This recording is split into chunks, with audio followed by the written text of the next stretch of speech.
मेरा नाम राकेश है और मैं वर्ष 2018 में राजस्थान के जयपुर के पास रहता था। उस समय मैं एक स्थानीय कैब ड्राइवर था। मेरा काम बहुत सीधा था, पर्यटकों को लेना, उन्हें ऐतिहासिक स्थान दिखाना और शाम होने से पहले वापस छोड़ देना। भानगढ़ किले का नाम मैं बचपन से सुनता आ रहा था, लेकिन एक बात सब जानते थे, शाम के बाद वहां रुकना मतलब खुद मुसीबत को बुलाना।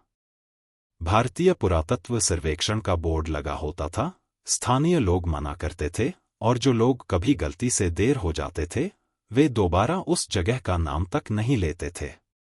उस दिन अक्टूबर का महीना था। मौसम थोड़ा ठंडा हो चुका था। दिल्ली से आए 4 पर्यटक, 2 लड़के और 2 लड़कियां, मुझे किराए पर लेकर आए। शुरू से ही उनका रवैया बहुत सहज था। उन्होंने कहा कि वे सिर्फ सूर्यास्त तक भानगढ़ किले के अंदर रहना चाहते हैं। मैंने साफ मना कर दिया, लेकिन उन्होंने अतिरिक्त पैसे देने की पेशकश की। सच कहूं तो मुझे भी लगा कि शायद मैं बेवजह डर रहा हूं। आखिर लोग दिन में तो जाते ही हैं। बस थोड़ी देर ज्यादा रुकना ही तो था। हम लगभग शाम 5 बजे किले के अंदर गए। शुरू के कुछ मिनट बिल्कुल सामान्य थे। लोग तस्वीरें ले रहे थे, रील्स बना रहे थे, हंसी मजाक चल रहा था। किले के अंदर पुरानी दीवारें, खाली मकान, मंदिर, सब कुछ वैसा ही था जैसा गाइड बुक्स में दिखाया जाता है। लेकिन जैसे जैसे सूरज नीचे जाने लगा, मुझे महसूस हुआ कि हवा का तापमान अचानक गिर रहा है। वह ठंड सामान्य नहीं लग रही थी, जैसे हवा नहीं बल्कि कोई और चीज मेरी त्वचा को छू रही हो। सबसे अजीब बात यह थी कि पूरे किले में पूरी तरह सन्नाटा था। न पक्षियों की आवाज, न कीड़ों की, न हवा की सरसराहट। एक लड़की ने सामान्य सा सवाल किया कि यहाँ इतनी शांति क्यों है, लेकिन किसी के पास जवाब नहीं था। मेरे अंदर धीरे धीरे घबराहट बढ़ने लगी। मैंने सबको कहा कि अब वापस चलना चाहिए, लेकिन उन्होंने कहा, बस थोड़ी देर और। जैसे ही शाम के 6 बजे, अचानक एक तेज आवाज आई, मानो किसी ने भारी लोहे का दरवाजा जोर से बंद कर दिया हो।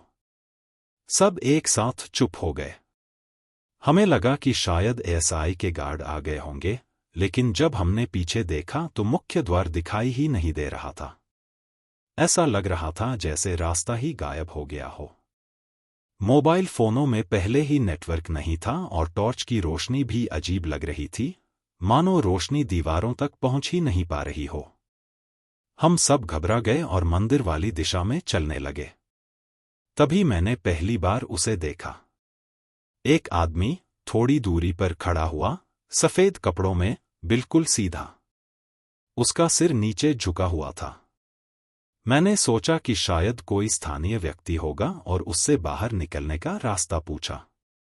उसने कोई जवाब नहीं दिया। जैसे जैसे हम उसके पास पहुंचे, मुझे महसूस हुआ कि उसके पैर जमीन को छू ही नहीं रहे थे। उसी पल एक लड़की जोर से चीख पड़ी और वह आदमी बिना कोई आवाज किए गायब हो गया, जैसे कभी था ही नहीं। उस घटना के बाद सभी लोग पूरी तरह घबरा गए। एक लड़का बार बार कह रहा था कि कोई हमें देख रहा है। मुझे भी ऐसा लग रहा था कि दीवारें, खिड़कियां, खाली मकान, सब हमें घूर रहे हैं। तभी हम एक छोटे से कमरे के पास पहुंचे, जिसका दरवाजा आधा खुला हुआ था। अंदर से बहुत ठंडी हवा आ रही थी, सामान्य हवा से कहीं ज्यादा ठंडी। मैंने मना किया कि अंदर मत जाओ, लेकिन उनमें से एक लड़के ने कहा कि शायद यहीं से कोई बाहर निकलने का रास्ता मिले। जैसे ही वह लड़का कमरे के अंदर गया, दरवाजा अपने आप बंद हो गया। हमने जोर जोर से धक्का दिया, चिल्लाए, लेकिन दरवाजा पत्थर जैसा भारी हो चुका था। अंदर से पहले उस लड़के की आवाज आई, वह मदद मांग रहा था। फिर धीरे धीरे उसकी आवाज बदलने लगी। ऐसा लग रहा था जैसे कोई उसकी आवाज की नकल कर रहा हो। कुछ ही देर बाद आवाज पूरी तरह शांत हो गई और एक सामान्य लहजे में बोली, दरवाजा खोल दो, मैं ठीक हूं। दरवाजा खुला, लेकिन बाहर आने वाला वह लड़का नहीं था। उसकी जगह वही सफेद कपड़ों वाला आदमी खड़ा था, और इस बार उसका चेहरा बिल्कुल उस लड़के जैसा था। उसकी आंखें बिल्कुल खाली थीं, जैसे अंदर कोई भी न हो। एक लड़की वहीं बेहोश हो गई। दूसरा लड़का भागने लगा, लेकिन जैसे ही उसने कदम बढ़ाया, वह जमीन पर गिर पड़ा, मानो किसी ने उसके पैर पकड़ लिए हों। उस रात के बाद मुझे ज्यादा कुछ याद नहीं। बस इतना याद है कि मैं भाग रहा था और हर रास्ता मुझे वापस उसी कमरे के पास ले जा रहा था। सुबह जब होश आया तो मैं किले के बाहर पड़ा था। वहां पुलिस और स्थानीय लोग खड़े थे। 4 पर्यटकों में से सिर्फ मैं और एक लड़की मिले। बाकी 2 लोग कभी नहीं मिले।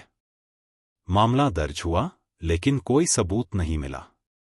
आधिकारिक रिकॉर्ड में लिख दिया गया कि लोग लापता हो गए। आज भी मैं जिंदा हूं, लेकिन उस रात का एक हिस्सा वहीं रह गया। कभी कभी रात में सोते समय मुझे लगता है कि कोई मेरे कान के पास धीरे से कह रहा है, अब तुम्हारी बारी नहीं थी। तब मुझे समझ आता है कि भांगड़ सिर्फ एक भूतिया जगह नहीं है। वह एक ऐसी जगह है जो लोगों को पूरा वापस जाने ही नहीं देती। कुछ लोगों का हिस्सा वहीं रह जाता है, नाम, आवाज या चेहरा।